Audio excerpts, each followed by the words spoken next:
I'm Dylan, and we're going to give you a tour today inside our van that we built ourselves. Did you know if you list your van with Outdoorsy, you can earn up to $50,000 a year? Check the link in the description to find out how. So I'm from Brazil and Dylan is from Ireland. We met in Dublin where we built our van. So the van is a Renault Master. It's a 2008 model. It's medium wheelbase and medium height roof. So I'm 6'2" and I'm still able to stand up in it. So now we're going to just have a quick look around the outside before we go inside the van. This is our garage area, which is where we're going to start the tour. So I'll show you everything that we do in the garage area now. First of all, it's mainly a storage area. We keep pretty much everything that we use outdoors in this area. We have our shower tent for when we're like showering outdoors in a public area. We have an inflatable kayak. We have a barbecue, coal. We have a tent for in case we ever wanted to go camping, which we never do. We also keep our awning here, which is, we haven't got it set up right now, but it's really easy to set up. It takes like 5 minutes. We have space for our camping table and our camping chairs. So it gets a lot more full once the chairs and table are in there.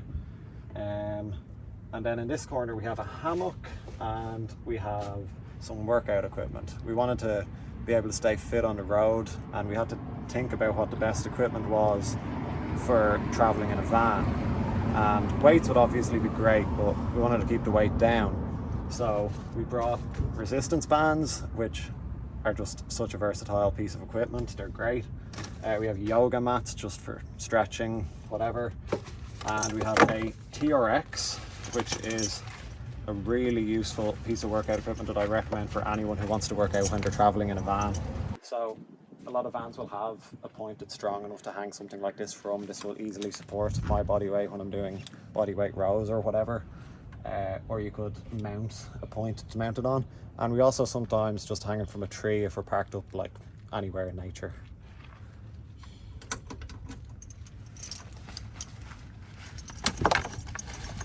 So this is also our shower room. It's where we shower when we're not staying at campsite. We have this gas instant water heater. It's got a shower attached, and we have a 25-litre water tank that's just used for the shower. It's separate from the kitchen water. We have 50 litres for the kitchen in front, and that's completely separate.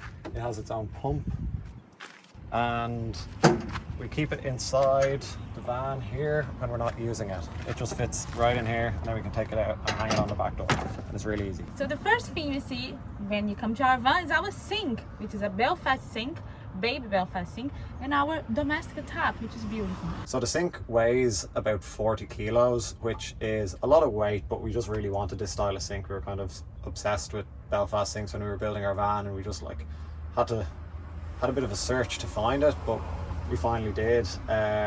It's great as well. It's a really good size. It's deep, so it's good for washing dishes and washing your face. Kind of feel like you're not in a van. You feel like you're in a kitchen or a bathroom at home when you're using it.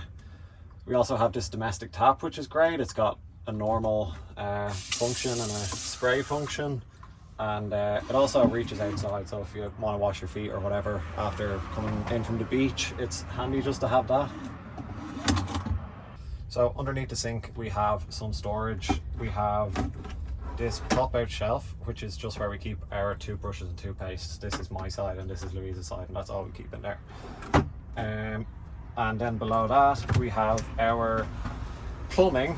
All of our plumbing for this sink is in here. We have two 25-litre freshwater tanks, and we have a 10-litre wastewater tank, which is quite small, so we have to empty it quite regularly, but it's not really a big issue.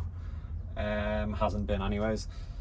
And we have some storage, some cleaning products and things under here. Okay, so now this is the main kitchen area where we do all our cooking.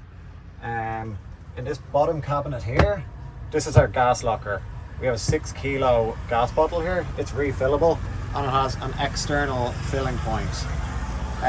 6 kilos of gas LPG lasts us about 6 to 8 weeks usually, and that's enough for us to cook breakfast, lunch and dinner on our hob, coffees and shower outdoors. Above the gas locker we have a drawer. We just keep our cups and glasses in this, and we have a little drawer inside, so there's 2 layers to the drawer, and we just keep like random stuff like candles and lighters in there. Over here we have our oven. It's an oven hob combination. So we have 3 rings on the hob, which is just great. Every time we cook nearly, we're using the 3 rings for like water and milk for coffees and eggs or whatever. It's got a grill and an oven inside, which is really handy as well. Below this we have all of our pots and pans for cooking, bigger dishes, oven dishes, things like that. All the bigger kind of stuff that takes up a lot of space. It's a pretty big drawer and it's handy just for throwing stuff into. Up here we keep our cutlery. We have some IKEA separators, and we keep everything small in here for the kitchen, and our table mats.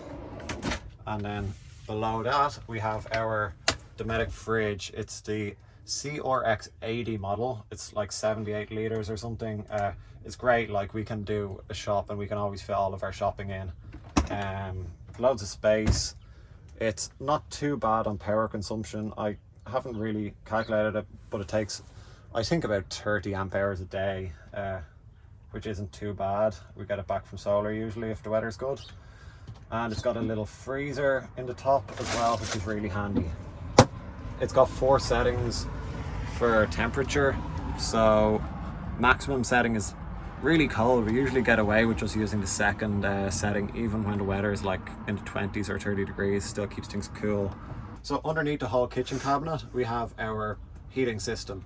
Our Webasto heater is mounted through the floor of the van in the back corner of the kitchen cabinets, and the kitchen cabinet is raised up just enough to let the air ducts come to here, and there's another air duct here. So this is where our hot air comes from when the weather is cold, which is pretty common in Ireland. So this is our upper kitchen cabinet.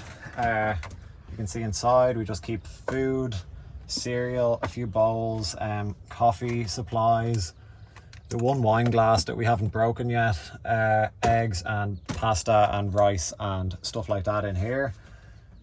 In our next van conversion we'd probably go for a high roof, and we'd build upper cabinets with 2 shelves because it can get pretty cramped in here, and we love food, so we want more space for food. If you move down here, we've got some more IKEA stuff. We bought loads of stuff from IKEA for our van. We've got these hangers. This is really handy. We just use it as a spice rack, so we've got all of our salt and pepper and stuff in here. And then here we have a Dometic window. The glass is double paned, so it doesn't get condensation at all. Even in cold weather, it's great. And it opens pretty wide, so like we always have a really nice breeze coming through when we're cooking. Absolutely love having this window, it's great.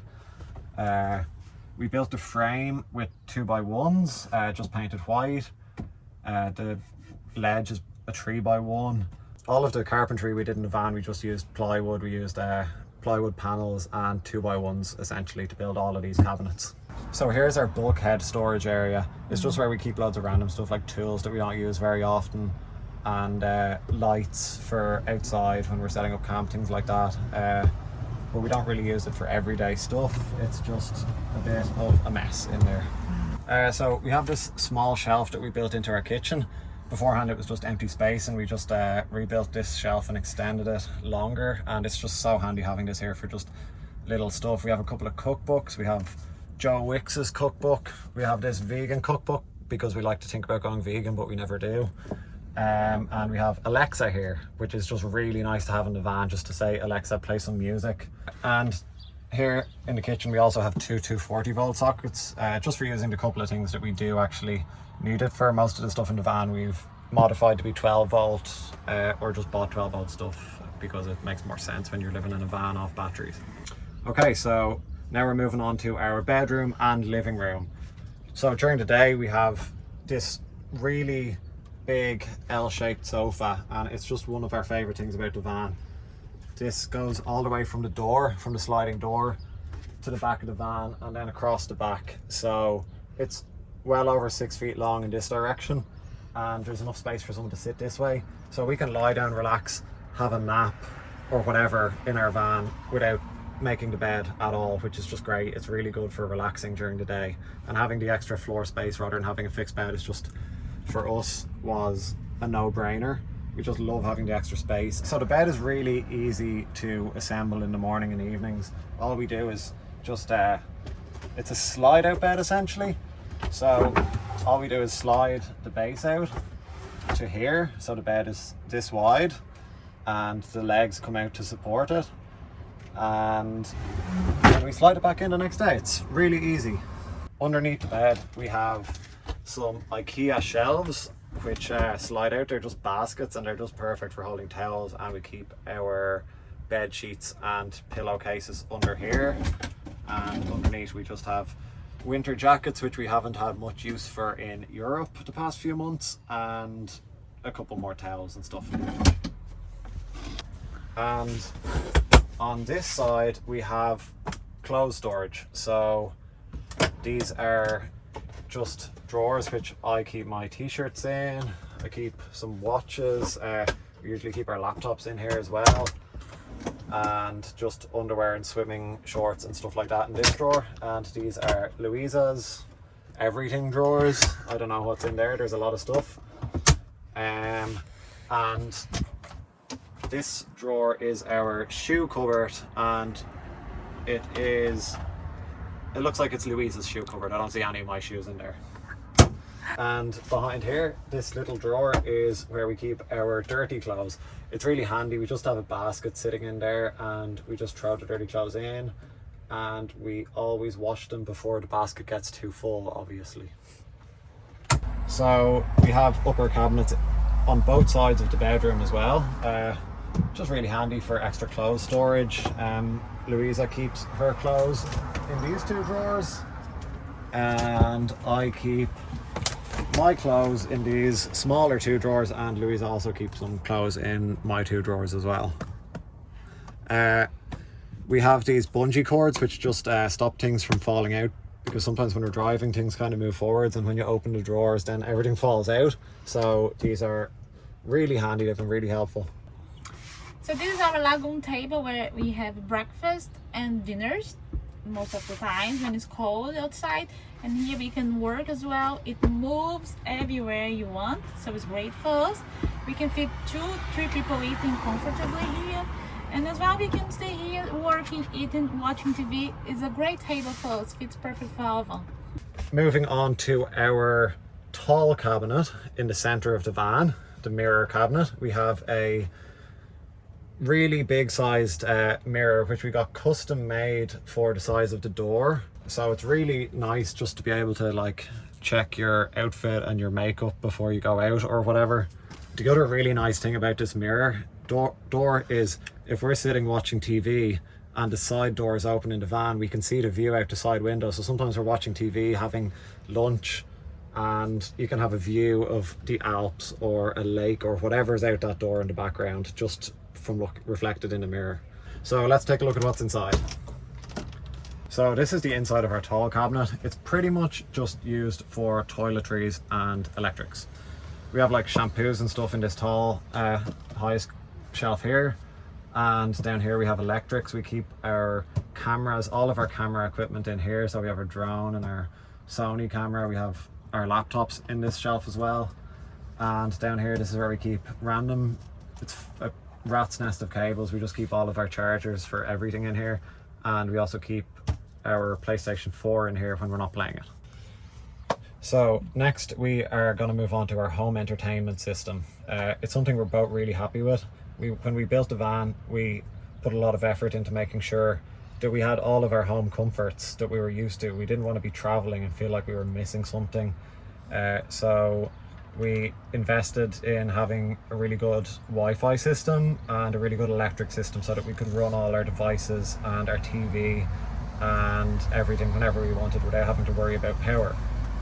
So let me show you how that works. Back in the tall cabinet, here we have a Wi-Fi router. It's a Huawei router, and it takes a SIM card. So we have a Vodafone SIM card here that has unlimited mobile data.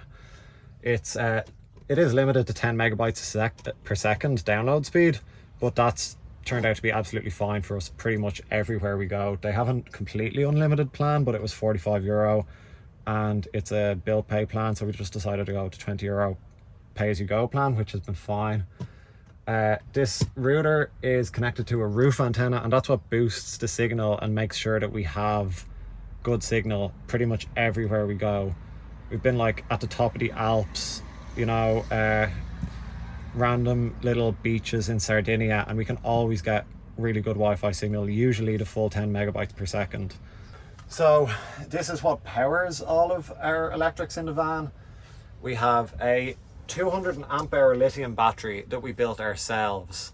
It's much cheaper to build these batteries yourself. It was cost altogether about €500 for 280 amp hours, and I haven't fully tested it down to 280 amp hours, but I've run it down 270 amp hours, so it's close enough and worth the money for me. We charge our batteries through solar. This is our MPPT charge controller. So this is a 30 amp controller, and it's connected to one 315 watt panel on the ceiling. The panel on the ceiling we've also got mounted on brackets, which allows to tilt it. Our solar panel is 315 watts, but it's also a tilting panel, so we have it mounted on brackets which allow us to tilt it pretty much any angle we want. So this gives us loads of extra power in the morning before the sun is high enough for us to start generating solar power, usually when it's flat, and in the evenings we get so much more power when this is tilted, when we're off grid. On this side we have our DC to DC battery charger. This charges the lithium batteries off the van's alternator when we're driving. It's a 40 amp charger, and it's recommended to have one of these which limits the current when you're charging lithium batteries off your alternator, because if you just use a regular split charge system, it can completely burn out your alternator. So this is our inverter. It's a Victron inverter. This is how we run our 240 volt appliances when we're off grid. And our battery monitor is a Victron Smart Shunt, and this shows us all of our battery voltage. It shows us our state of charge and everything on an app on our phone, so it's really handy, and it doesn't require mounting a panel in the wall. So we're definitely going to use this Smart Shunt for every van build we do in the future. Panel here, our control panel. It's just got a couple of light switches for the bedroom overhead lights, and it's got 4 USB ports just for charging phones and cameras. We've got loads of USB devices, and it's got a switch for our LED strips, which are mounted underneath the cabinets behind the TV, which are just great for in the evenings, you know, setting the mood for a movie. Beside the panel we also have another LED switch. This is for the kitchen LEDs, which are on a separate system, and they're controlled from here, and it's a multicolored switch, so you can select whatever color you want for the lights. So this is our PlayStation. It's a PS4. We used to have it inside the cabinet, but it gets pretty hot when you're playing. So now we just take it out and put it here when we're playing, and put it back in there when we're driving. We play on our LG TV. It's 24 inches, I think. This is the same TV we had at home. It's a 19 volt TV, and we just bought a 12 volt to 19 volt converter, which converts the battery power into 19 volts for this TV to run, and it's really easy. It's just connected directly to the batteries, to the fuse board through that. This is the same countertop here as we used in the kitchen as well. We really like it. It's 4 centimeter thick solid oak, and it just adds such a nice household homey sort of feeling to the van, and might be a bit heavy, but it's not too bad, and we're really glad we used it. So this is where we keep our toilet, guys. One of the most common questions we get asked about being in camper is, where do we have our toilet, since we don't have a full-size bathroom? So we keep our toilet in here. We have this door, which Luiza built herself. It's really nice, triple hinge door, and then the toilet slides out. Also Luiza's work, this sliding drawer, which is really nice. It's got strong sliders and wheels underneath, so you can sit on this toilet and it's not going to break. It's really good, and it's a Thetford toilet. It's good quality. You flush just by pumping, and that's about all there is to that. All right, so thanks for checking out our van, guys. We hope you liked it. If you have any questions about our build or want to ask us anything, you can contact us at Van Life Escape on Instagram. Yeah, see you later. Ciao. I hope you enjoyed that video. If you hadn't noticed, we do sell an ebook for how to convert a van. It has over 190 pages of detailed instructions and diagrams, also 25 video tutorials which are specifically for the ebook buyer. Creating a van for many people is obviously a really intimidating project, but I really believe, and I've seen it time and time and time again, that with the right information, anyone can turn out with a pretty decent van conversion. So check the link in the description, subscribe to the channel if you are not already, and drop us a comment if you like this video. Thanks for watching, and we'll see you next week.